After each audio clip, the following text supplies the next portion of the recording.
To collect any dropped nuts or bolts that I may drop during the repair, I'm putting this tarp underneath the car.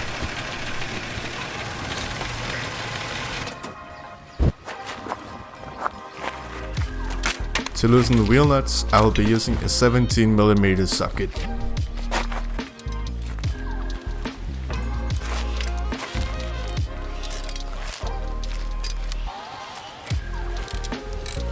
Before fully removing the nuts, I'll be raising the car with my hydraulic jack. And here it is advisable that you put something behind your back wheel so that the car will not roll while doing this procedure.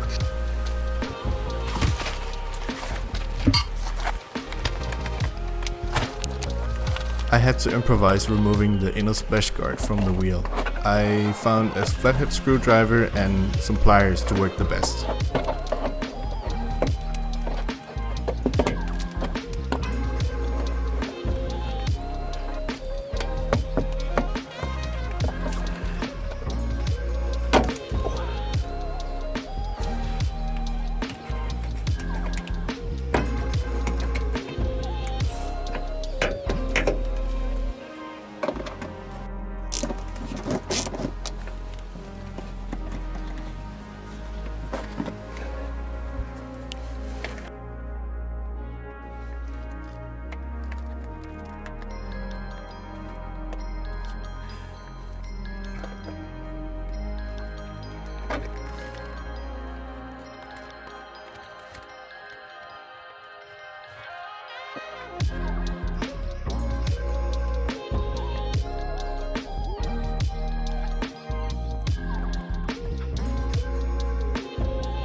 Now that I removed all the clips inside the wheel trim, I tried to remove the trim, but it was also fastened in the bottom, so there are still some few clips that need to be removed from the bottom of the car.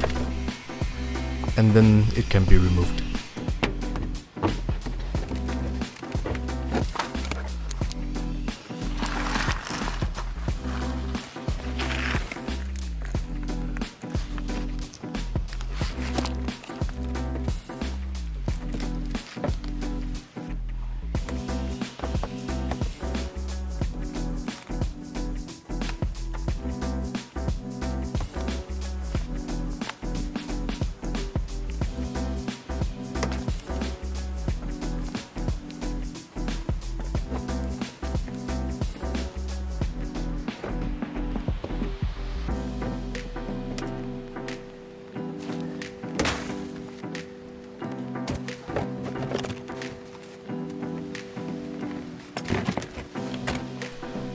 Now that the splash guard has been removed, we can see the accessory belt and the crankshaft and the air conditioning compressor.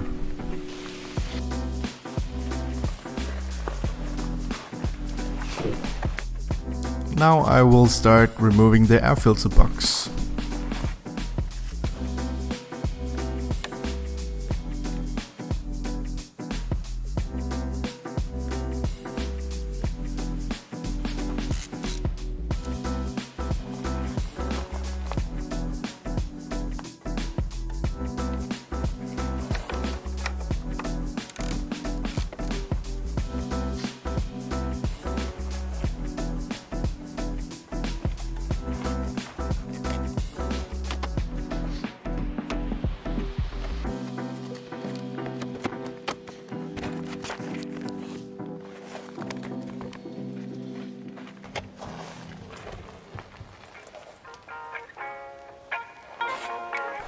Moving on, I'll remove the terminals from the battery.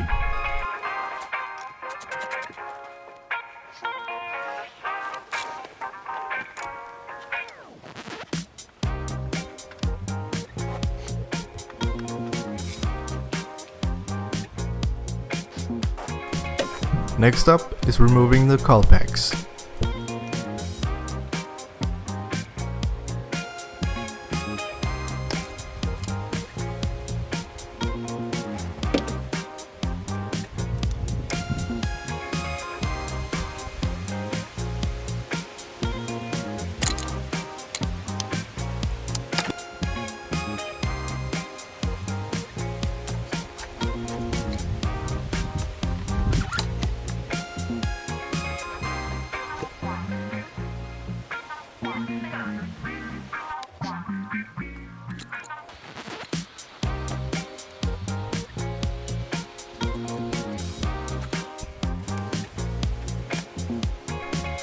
unplug the sensor connectors.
Use an extender on your screwdriver or wrench to reach the rear 8mm manifold bolts. I stuck my camera in from the rear right side of the manifold to show where the bolts are located.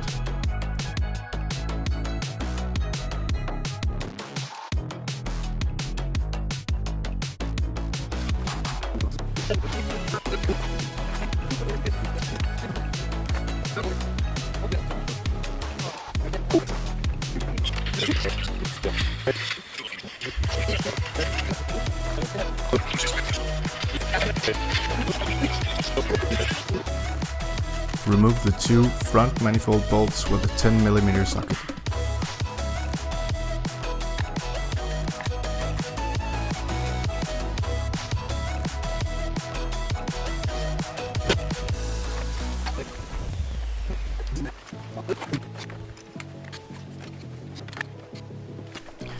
Remove the coolant hose clip.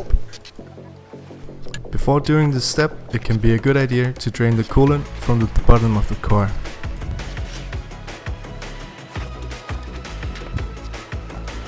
Now the intake manifold is ready to be removed from the car.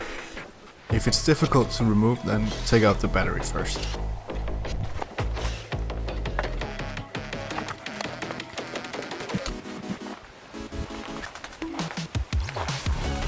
The gaskets are in decent shape, but I'll replace them just to be on the safe side.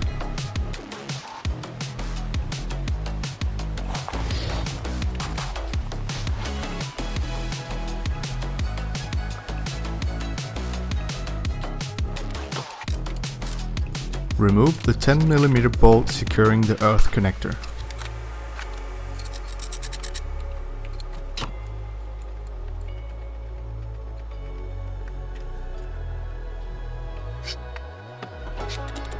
Remove the 19-cylinder head cover bolts with an 8mm socket.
get the injector wiring plugs out of the way, as well as other items attached to the cover.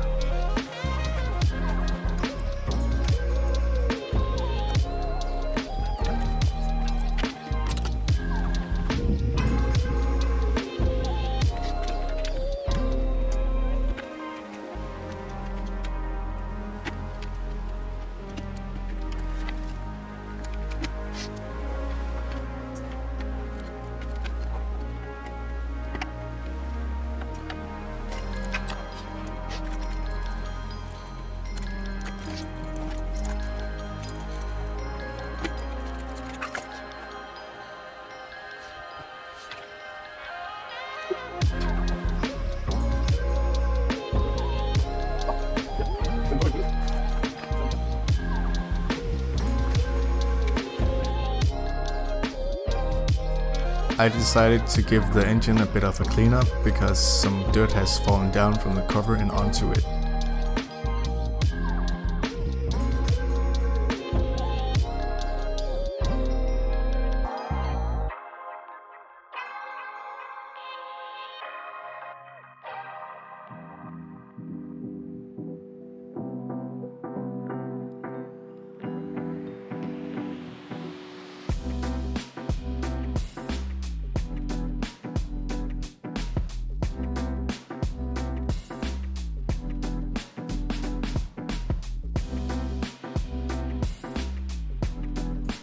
Here I'm turning over the crankshaft with a wrench so that I can line up with the flywheel locking pin.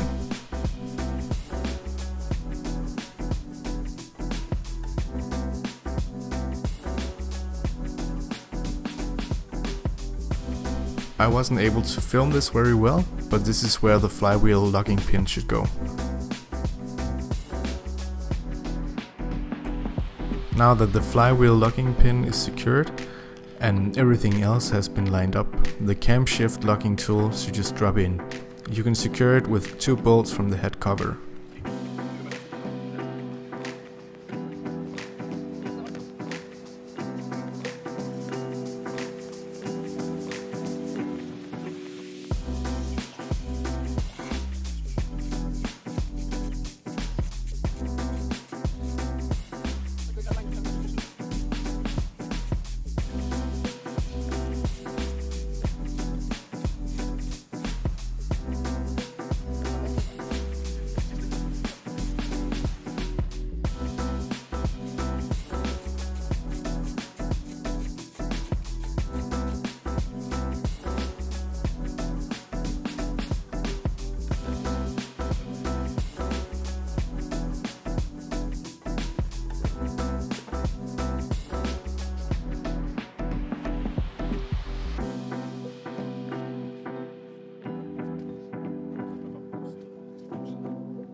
Tighten the bolt in the camshaft locking tool.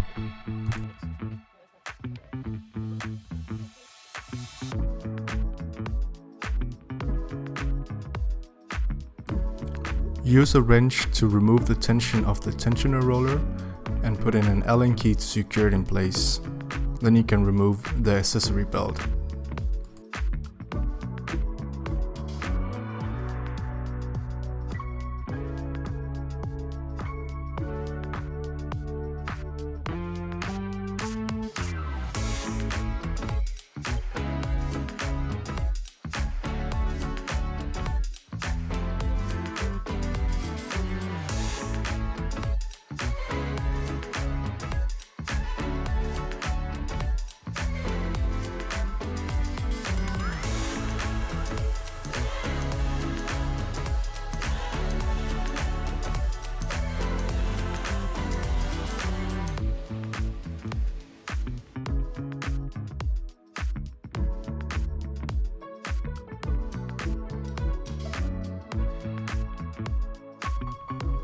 Remove the free 13mm bolts in the crankshaft pulley to take it out.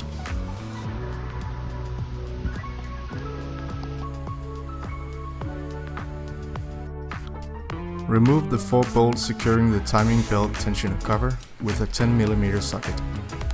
I forgot to film it, but you can now remove the tensioner roller and the idler roller bolt with a 10mm socket.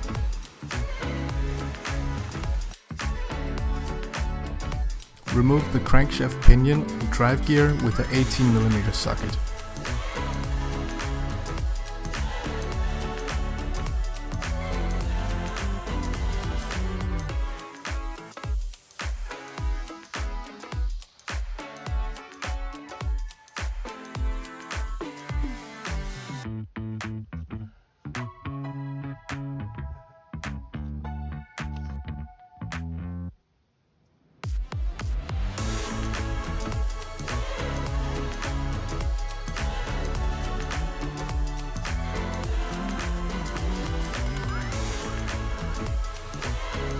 Now the timing belt is loose and we can take it out.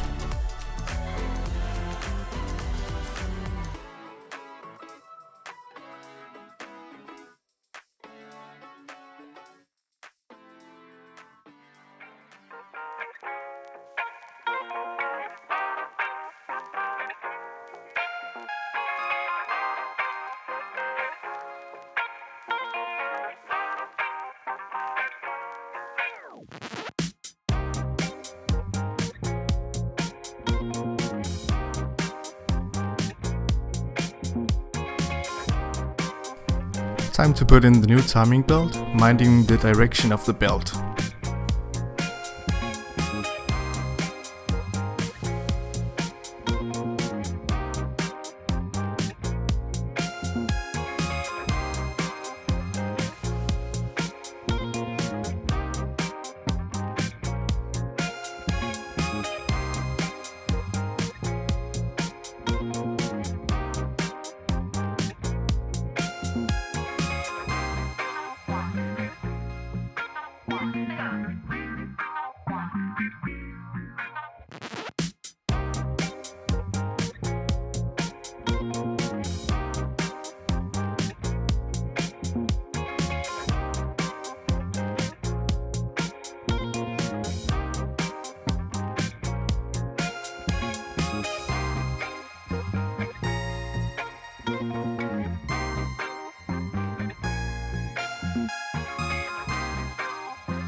Torque the tensioner roller and idler roller to 20 Nm and use a 6mm Allen key to apply tension to the tensioner roller while torquing the bolt. Insert the crank pinion and drive gear into the crankshaft. Torque the crankshaft bolt to 50 Nm and 180 degrees with an 18mm socket. Now you just do everything in reverse to reassemble the car.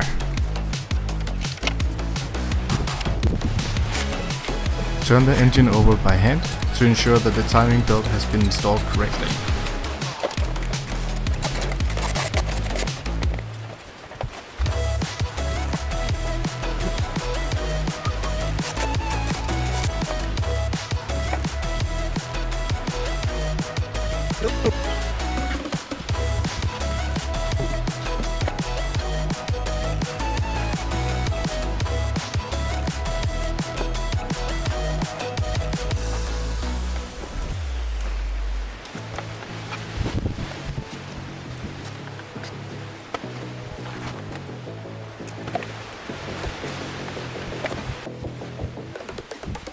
Make sure to give the valve cover some new gaskets.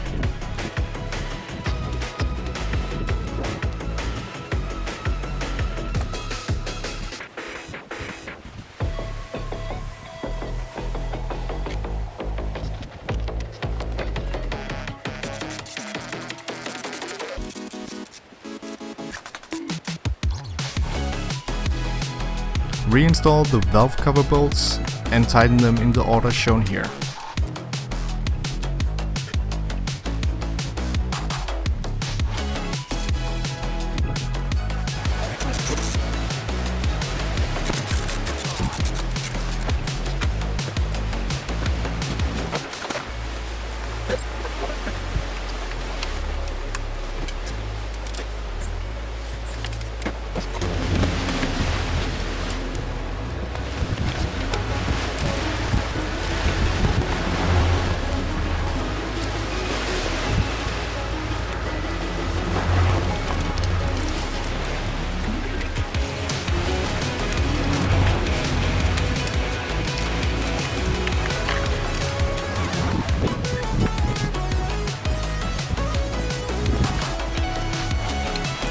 And now it's time to reinstall the intake manifold.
We decided to flush out the old cooling fluid and replace it with some new fresh fluid.